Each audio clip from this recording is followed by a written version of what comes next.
Comment un contrôleur de gestion brillant a décidé de se reconvertir pour devenir pilote de ligne?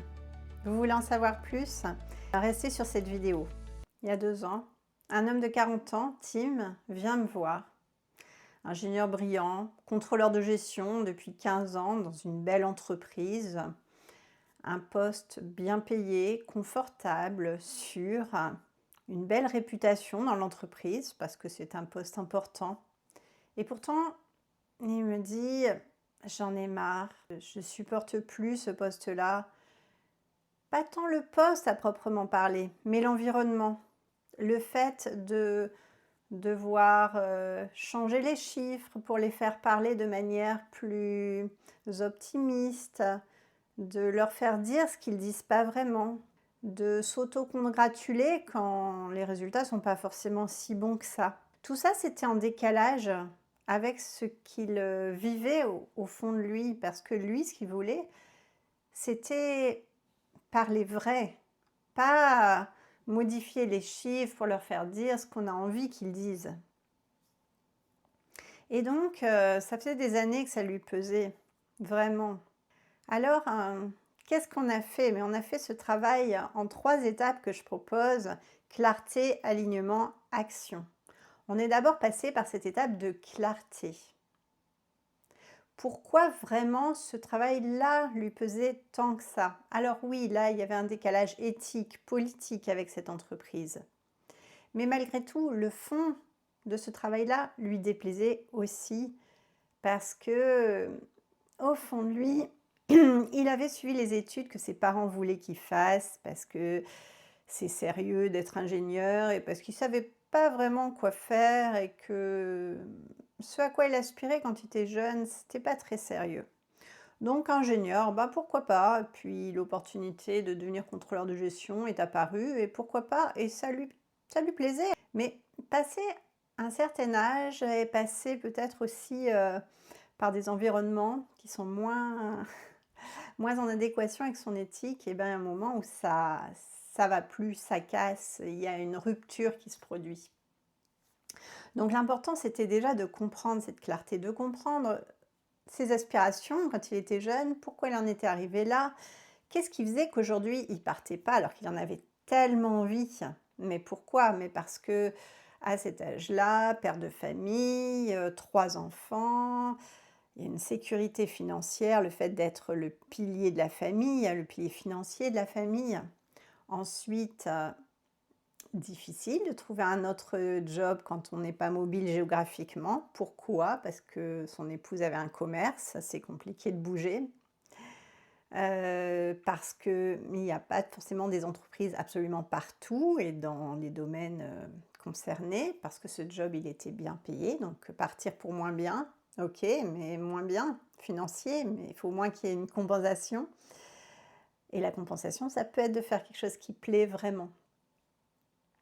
Donc tous ces facteurs-là, mis bout à bout, génèrent, de la peur, génèrent un immobilisme. Donc ce qui est important, c'est vraiment de mettre la lucidité sur tous ces facteurs-là pour voir ce qui est de l'ordre des croyances et ce qui est de l'ordre de la réalité. Donc tout ce que je viens de citer, c'était de la réalité. Par contre, il y a des variables d'ajustement, par exemple les finances. Et ça, je l'ai vu avec beaucoup de clients. Les clients sont persuadés que si on réduit un peu les entrées d'argent, alors je ne dis pas qu'il faut le faire, ça peut faire rien que de le dire, je sens que les poils qui se hérissent sur vous, non, c'est pas forcément nécessaire. Mais dans certains cas, on amasse de l'argent qui ne nous rend pas forcément heureux. Travailler 60 heures, 70 heures par semaine pour finalement n'avoir aucune vie privée, ne jamais voir sa famille, est-ce qu'on en profite de son argent?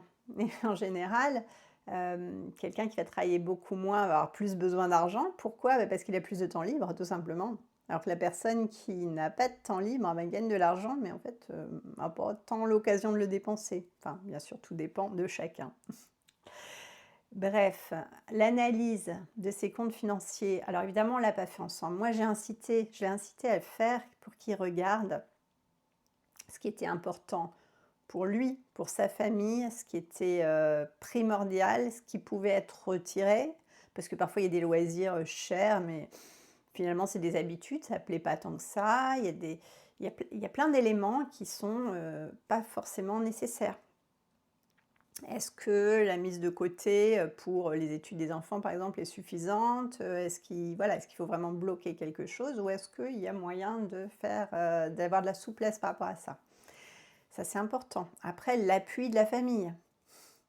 Qu'est-ce que la famille est prête à accepter, à ne pas accepter? Est-ce que la famille préfère avoir un papa, joyeux et pas faire de cheval? Ou faire du cheval quand on en a envie, du tennis quand on en a envie, mais jamais voir ses parents être toujours regardés par une nounou, et finalement ne pas connaître ses parents. Posez la question à des enfants et vous verrez ce qu'ils vous répondront. Donc on a mis la clarté sur les finances, sur l'organisation du temps et des loisirs. Et puis, on a recherché quelle serait une destination. Alors, la destination idéale est une destination raisonnable, puisque forcément, il faut prendre en compte tous les paramètres. Donc, la destination idéale, donc on a plongé sur le pourquoi ces études-là, quels sont les goûts, quelles sont les compétences évidemment, qu'est-ce qui est important dans la vie. Est-ce que c'est les relations? Est-ce que c'est un job qui a du sens, qui plaît? Est-ce que c'est dehors, dedans? Enfin, je ne sais pas, plein de facteurs, hein. Le côté financier aussi, bien sûr. Le rêve d'enfant. Et avec lui, on est tombé sur son rêve d'enfant. Et son rêve d'enfant, c'était d'être pilote de ligne. Et comme par hasard, il faisait du pilote en loisir déjà. Donc c'était pas finalement une découverte extraordinaire, mais jamais il s'était dit que ça pourrait être un métier en ayant déjà 40 ans, parce que c'est quand même assez âgé par rapport aux jeunes de 20 ans qui font ce type d'études. Parce que le secteur de l'aviation, il y a de plus en plus de compagnies low cost, et travailler dans une compagnie low cost, c'est pas forcément l'idéal, même pour un pilote. Donc il y a tous ces facteurs à prendre en compte. Et finalement, cette décision, elle a été prise basée sur, voilà, beaucoup plus que ce que je dis là, sur beaucoup de paramètres, aussi sur la possibilité de faire des études. Il y a le côté financier, mais aussi le côté temps et distance de la famille. Parce que quand on aide aussi à la famille, qu'on va chercher les enfants à l'école, si on est absent une semaine entière, voire plus, parce que l'école est très loin, eh bien, ça peut poser des problèmes. Donc, est-ce qu'il y a des formations à distance? Est-ce qu'il y a des formations partiellement à distance, partiellement en présentiel? Pas trop loin. Donc, tout ça, c'est vraiment des paramètres qui ont été pris en compte pour le choix final.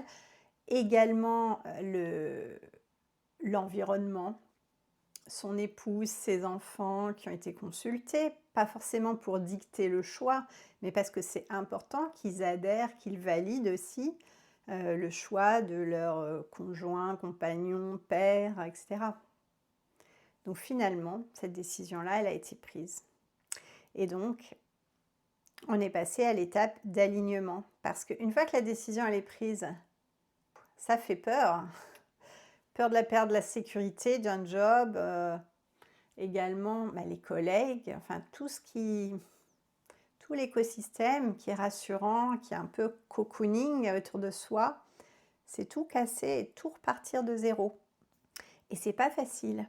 Mais en même temps, la question vraiment à se poser, c'était comment vaincre cette peur. Vaincre n'est pas le mot en fait. Comment faire face à cette peur? Est-ce que la peur est plus grande que l'envie? Est-ce que la peur doit faire en sorte que les 20 prochaines années de sa vie, on fasse un job qui ne nous plaît pas? On rentre chez soi énervé, de mauvaise humeur, qu'on fasse pâtir de sa mauvaise humeur tous les membres de la famille, voire qu'on finisse par un divorce, parce que si on est vraiment de mauvaise humeur tout le temps, ça peut très mal finir également. Tout ça, c'est des conséquences qu'on n'évalue pas, mais qui sont hyper importantes dans le choix de la décision. Et est-ce qu'à la fin de sa vie, on a aussi envie de se dire j'ai travaillé pendant 40 ans dans un travail qui, bon, ok, c'était pas trop mal, mais sans plus, quoi. La moitié de ma vie à faire quelque chose qui me plaisait pas. C'est ça ma vie. Donc voilà, tout ça, c'est des paramètres à prendre en compte. Après, il y a d'autres paramètres, c'est le jugement, le regard des autres. Qu'est-ce que ma famille va penser que je quitte ce job sûr, celui vers lequel ils m'ont poussé quand j'ai choisi mes études? Ils étaient fiers que je choisisse ces études-là parce que c'était bien, c'était fiable, c'était rassurant pour eux. Donc qu'est-ce qu'ils vont penser? Qu'est-ce qu'ils vont dire? Qu'est-ce que mes collègues vont dire? Qu'est-ce que mes amis vont dire?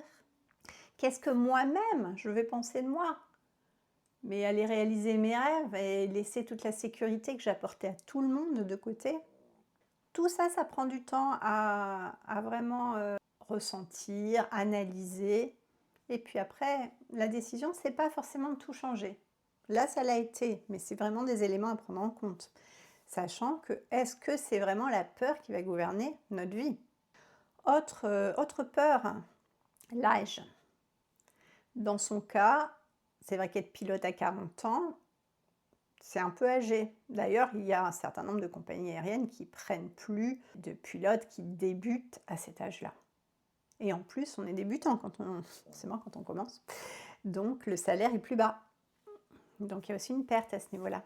Et puis toujours la peur de l'échec, hein. Est-ce que je vais trouver une compagnie aérienne qui va m'embaucher, moi, débutant, à 40 ans?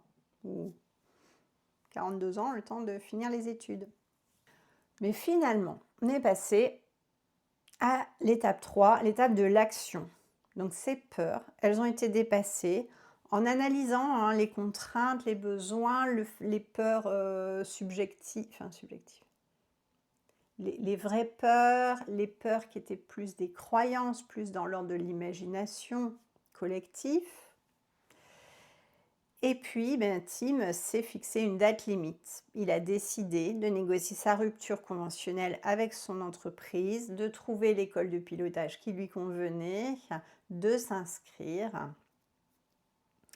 Et puis, aujourd'hui, il est dans cette école de pilotage qui a une distance raisonnable de chez lui, qui est en partie en distanciel, et ça lui convient parfaitement. Donc voilà ce qu'il a dit de mon accompagnement. Je vous mets quelques mots à l'écran. Les échanges avec Florence, ouverts et francs, m'aident à raffermir mes convictions et me motivent à franchir le pas et prendre des décisions. La technique de relance aux questions-réponses, quant à elle, si elle m'a un peu décontenancé au début, fait cerner les points de blocage, les croyances sur soi, qui sont autant de freins au passage à l'action. Et vous? Est-ce que vous voulez rester dans un système qui vous trahit? Ou est-ce que vous voulez même vous trahir vous-même en respectant pas vos besoins, vos envies? Est-ce que vous voulez rester dans une situation qui ne vous plaît pas toute votre vie? Alors bien sûr, on me dit souvent: «OK, mais tu promets du rêve aux gens». Mais la vie, c'est ça aussi. Si on n'a jamais d'espoir, jamais de rêve, mais on est quoi finalement? Qu'est-ce qu'elle vaut notre vie si rien ne nous plaît, rien ne nous convient? C'est triste. Après, ça convient à certains et c'est tant mieux. Et parfois, on va me dire: «Oui, mais il faut de l'argent, il faut ci, il faut ça». Non, il faut pas forcément d'argent déjà pour se poser les premières questions. Il faut être curieux, il faut être surtout lucide. Lucide sur ce qu'on veut plus. Et dans le cas de Tim, on parle d'un changement radical qui demande beaucoup de courage. Mais on n'est pas obligé d'aller sur un changement radical. On peut très bien changer des éléments autour de nous, même sans changer de poste. Déjà, on peut changer parfois de poste au sein de sa propre entreprise. Ou alors, on peut renégocier ses missions. Ou alors, on peut changer notre comportement face aux demandes qui viennent. Il y a mille et une façons de transformer son quotidien pour l'améliorer. On peut aussi rajouter, enlever ou ajouter, tout dépend, un loisir qui va nous apporter cette satisfaction qu'on n'a pas au travail, si vraiment on se sent coincé dans ce travail-là. Donc il y a vraiment, vraiment, vraiment beaucoup de possibilités. Et quoi qu'il en soit, je vous dis vraiment du fond du cœur, explorez les possibilités au lieu de dire rien n'est possible. Moi, on m'a dit, quand j'ai quitté un emploi, par exemple, on m'a dit: «Mais Florence, tu as de la chance». Mais non, j'ai pas de la chance. On n'est pas venu me chercher, c'est moi qui suis partie parce que j'ai cherché autre chose qui me convenait mieux. Donc c'est pas de la chance, c'est de la volonté, c'est de l'exigence, c'est de la lucidité, c'est tout ça. Donc si vous voulez, vous, avoir cette petite pointe de lucidité supplémentaire, vous en avez déjà au fond de vous, vous savez déjà plein de choses que vous voulez peut-être pas voir. Je vous propose un appel découverte de 45 minutes. Vous pouvez cliquer sur le lien qui est présent sous la vidéo. Et puis abonnez-vous si vous voulez d'autres témoignages de ce genre ou d'autres informations, ou peut-être juste parfois vous poser quelques bonnes questions qui vont vous aider au quotidien. Merci et à très bientôt.